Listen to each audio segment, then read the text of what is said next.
연봉 2억을 벌어도 안심할 수 없는 이유. 한국 사회에서 은퇴란? 연봉 2억이면 어떤 느낌일까요? 주변에서는 다들 이제 걱정 없겠다. 은퇴 준비 끝난 거 아니야? 라고 말합니다. 솔직히 말해서 우리 사회에서 연봉 2억은 성공의 상징처럼 여겨지죠. 열심히만 살면 노후도 자연스럽게 따라올 거라는 믿음도 있고요. 그런데 이상합니다. 실제로 그 정도를 버는 사람들 중에서도 은퇴 이야기가 나오면 표정이 굳어집니다. 아직은 아니지. 조금만 더 벌고 막상 그만두면 뭐하지? 라는 말이 꼭 따라옵니다. 돈이 부족해서만은 아닙니다. 오히려 돈은 있는데 은퇴 이후의 삶이 그려지지 않아서 불안한 경우가 더 많습니다. 한국 사회에서 은퇴는 여전히 쉼이 아니라 단절에 가깝습니다. 회사에서의 역할, 직함, 사람들과의 관계가 한 번에 사라지는 경험이죠. 그래서 아무리 연봉이 높아도 아무리 통장에 숫자가 쌓여 있어도 마음이 놓이지 않는 겁니다. 오늘은 왜 그런지, 그리고 우리가 은퇴를 어떻게 준비해야 하는지 현실적으로 이야기해 보려고 합니다. 1. 은퇴는 돈의 문제가 아니라 구조의 문제다. 많은 사람들이 은퇴 준비를 이야기할 때 제일 먼저 묻습니다. 얼마 있으면 돼요? 하지만 이 질문 자체가 한국 사회의 은퇴 현실을 보여줍니다. 우리는 은퇴를 자산의 총액으로만 판단하려고 하죠. 문제는 은퇴 후 삶이 숫자대로 흘러가지 않는다는 겁니다. 은퇴 전에는 매달 월급이라는 안정적인 현금 흐름이 있습니다. 반면 은퇴 후에는 자산은 있어도 흐름이 불안정해집니다. 의료비, 부모 부양, 자녀 지원 같은 변수도 훨씬 커지고요. 결국 중요한 건 얼마 모았느냐보다 어떤 구조로 살아갈 수 있느냐입니다. 사례 대기업 임원 출신 어씨. 어씨는 은퇴 직전 연봉이 2억 5천만 원이었습니다. 퇴직금과 금융자산까지 합치면 30억 가까운 자산이 있었죠. 겉으로 보면 완벽한 은퇴 준비였습니다. 그런데 은퇴 2년 차 어씨는 심한 무기력과 우울감을 겪었습니다. 하루 일과가 없고 만날 사람도 줄어들면서 소비는 오히려 늘어났습니다. 돈이 줄어드는 게 무서운 게 아니라 내가 쓸모없는 사람이 된 것 같았다는 말이 인상적이었죠. 이 사례에서 핵심은 돈이 아니라 역할과 리듬입니다. 은퇴 후에도 나만의 일정, 소속감, 사회적 연결이 있어야 삶이 유지됩니다. 2. 한국에서 은퇴는 너무 빠르고 너무 갑작스럽다. 한국은 OECD 국가 중에서도 은퇴가 빠른 편입니다.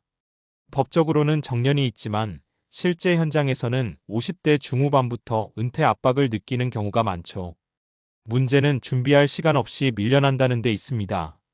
은퇴는 사실상 인생의 두 번째 직업 선택인데 우리는 이걸 너무 즉흥적으로 맞이합니다. 회사만 나오면 좀 쉬어야지라고 생각하다가 막상 쉬다 보니 쉼이 고통이 되는 거죠.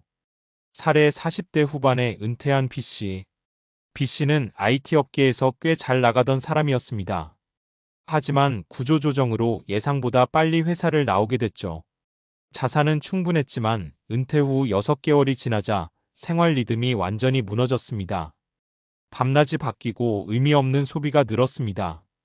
결국 B씨는 돈을 벌기 위해서가 아니라 다시 사회와 연결되기 위해 파트타임 일을 시작했습니다. 여기서 중요한 포인트는 은퇴 후에도 완전히 일을 끊지 않아도 된다는 사실입니다. 은퇴는 완전한 퇴장이 아니라 속도의 조절에 더 가깝습니다. 3. 연봉이 높을수록 은퇴 불안이 커지는 이유. 아이러니하게도 연봉이 높을수록 은퇴 불안은 더 큽니다. 왜일까요? 바로 생활 수준이 고정비로 굳어있기 때문입니다.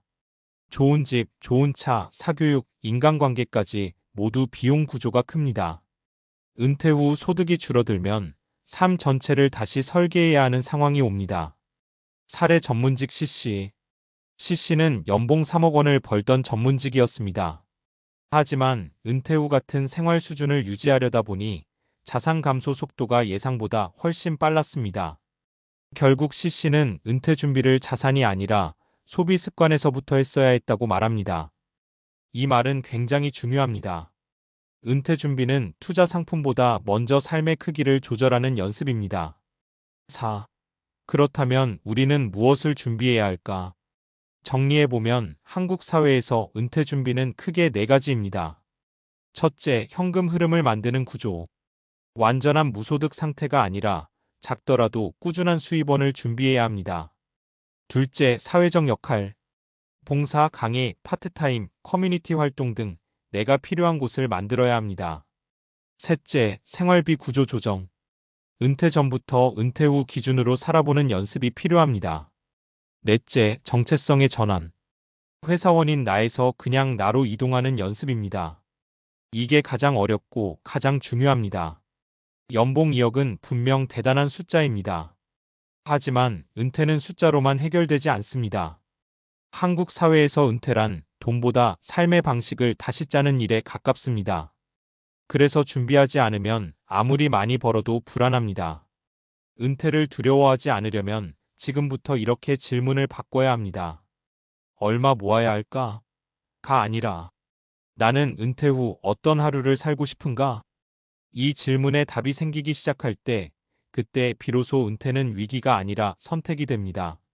5. 은퇴 후 행복은 돈보다 뇌가 어떻게 쓰이느냐에 달려 있다. 여기서 한 가지 중요한 질문을 던져볼게요. 은퇴하면 정말 행복해질까? 많은 사람들이 이렇게 생각합니다. 회사 스트레스만 없으면 행복하지 않을까? 하지만 심리학과 뇌과학 연구는 전혀 다른 이야기를 합니다. 하버드 성인발달 연구 80년 넘게 진행된 세계 최장기 연구에 따르면 노년기 삶의 만족도를 결정하는 가장 큰 요인은 소득이나 자산이 아니라 의미 있는 관계와 역할이었습니다. 다시 말해, 뇌는 놀기만 하면 행복해지지 않습니다. 오히려 쓸모없다고 느낄 때 빠르게 무너집니다. 우리 뇌는 기본적으로 문제 해결 기계입니다. 목표가 있고 해결해야 할 과제가 있을 때 도파민이 분비되고 활력을 느낍니다. 그런데 은퇴 후 갑자기 이 모든 자극이 사라지면 어떻게 될까요? 뇌는 그 상태를 휴식이 아니라 위험 신호로 받아들입니다. 그래서 은퇴 후에 이유 없이 불안해지고 사소한 일에도 예민해지고 심하면 우울감까지 오는 겁니다. 이건 의지의 문제가 아니라 뇌의 작동 방식입니다. 6. 아무것도 안 해도 된다는 말이 가장 위험하다. 은퇴를 앞둔 사람에게 가장 많이 하는 말이 뭔지 아세요? 이제 아무것도 안 해도 되잖아. 이 말 굉장히 달콤해 보이지만 사실은 제일 위험합니다. 왜냐하면 인간의 뇌는 아무것도 하지 않는 상태를 견디도록 설계되지 않았기 때문입니다. 신경과학에서는 이를 인지적 비활성화 카그니티브 디신게이지먼트라고 부르는데 이 상태가 길어질수록 기억력 저하, 판단력 감소, 감정 기복이 빠르게 나타납니다. 실제로 은퇴 후 35년 사이에 인지 기능이 급격히 떨어지는 사람들의 공통점은 하루 일과가 없는 경우였습니다. 여기서 중요한 건 그 일이 돈을 버는 일이냐 아니냐가 아닙니다. 중요한 건 정기성, 책임감, 타인과의 연결입니다. 그래서 은퇴 후에 텃밭을 가꾸거나 동호회 회장을 맡거나 손주를 정기적으로 돌보는 사람들이 의외로 정신적으로 훨씬 안정적입니다. 뇌 입장에서는 내가 여전히 쓸모 있다고 인식하기 때문이죠. 7. 은퇴 준비는 결국 정체성 훈련이다. 지금까지의 이야기를 종합해보면 은퇴 준비는 금융 상품 고르는 문제가 아니라 정체성을 미리 바꾸는 훈련에 가깝습니다. 우리는 평생 무슨 일을 하는 사람인가로 자신을 설명해 왔습니다. 나는 회사원이다. 나는 임원이다. 나는 전문직이다. 그런데 은퇴와 동시에 이 문장이 사라집니다. 그럼 남는 질문은 이거죠. 그래서 나는 누구인가? 이 질문에 답이 준비되지 않은 상태에서 은퇴를 맞이하면 연봉이 얼마였든 상관없이 흔들릴 수밖에 없습니다. 반대로 이 질문에 대한 힌트를 조금이라도 가지고 있으면 은퇴는 훨씬 부드럽게 넘어갈 수 있습니다. 그래서 은퇴 준비의 핵심은 이겁니다. 직업이 사라진 후에도 유지되는 나의 정체성은 무엇인가? 이건 하루아침에 생기지 않습니다. 지금부터 조금씩 연습해야 합니다. 회사 밖에서 나를 설명할 수 있는 언어를 만들어야 하고 돈과 무관하게 나를 움직이게 하는 관심사를 키워야 합니다. 8. 결국 은퇴는 끝이 아니라 다른 형태의 생산이다. 여기까지 와서 분명해지는 게 하나 있습니다. 은퇴는 멈춤이 아니라 다른 방식의 생산입니다. 젊을 때는 돈을 생산했다면 은퇴 후에는 경험을 생산하고 관계를 생산하고 의미를 생산합니다. 이 전환이 자연스럽게 이루어지면 은퇴는 두려운 사건이 아니라 삶의 확장으로 느껴집니다. 하지만 이 전환을 준비하지 않으면 아무리 연봉 2억을 벌었어도 은퇴는 공허하고 불안한 시간이 됩니다. 그래서 다시 처음 질문으로 돌아가게 됩니다.